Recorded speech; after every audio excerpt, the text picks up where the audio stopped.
Забароненыя сайты, платныя падпіскі, данаты ў гульні. І гэта ўсё толькі малая частка, з чым можа сутыкнуцца дзіцяці ў сетцы інтэрнэт. Праграма «Бацькоўскі кантроль» – выдатнае рашэнне дадзенай праблемы. Яна дазваляе не толькі абмежаваць доступ у інтэрнэт, але і заўсёды ведаць месцазнаходжанне дзіцяці. Приложение «Родительский контроль», мы им пользуемся буквально месяц. Когда мы ему звоним, и он находится на тренировках, вызывало у нас большое волнение, когда он не брал трубку, и мы не могли понять, находится он еще на тренировке, либо он уже с друзьями где-то развлекается по городу.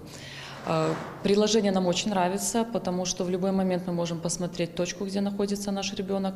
Приложение сообщает мне, что, например, внимание, Игорь вышел из дома, Игорь направляется в сторону школы, Игорь на данный момент находится в школе, либо у бабушки. Папулярнасць сярод падлеткаў набірае лёгкі заробак у інтэрнэце, асабліва ў месенджеры Telegram. Ахвярай такой нажывы можа стаць абсалютна кожны. Праваахоўнікі рэкамендуюць правяраць тэлефон дзіцяці на наяўнасць пэўных прыкладанняў. Але такі кантроль з боку бацькоў можа негатыўна адбіцца на ўзаемаадносінах з падлеткам. Самае галоўнае – правильно усталяваць межы. Я чувствую себя в безопасности, так как в любой момент мама может приехать за мной, забрать меня, либо понять, где я. Один раз я зашел на очень плохой сайт, и поэтому родители заметили то, что я туда зашел, и мама установила мне родительский контроль. У мерапрыемстве прыняло ўдзел больш за 100 бацькоў. Абмеркавалі моладзевы слэнг і калі варта насцярожыцца. А таксама нагадалі, што самае важнае – падтрымліваць дыялог з дзецьмі, каб яны не баяліся паведаміць аб праблемах, якія ўзнікаюць. Падобныя сходы да канца навучальнага года правядуць ва ўсіх раёнах Гомельскай вобласці. Владислава Голобокіна, Ігор Марышченко, тэлерадыёкампанія «Гомель».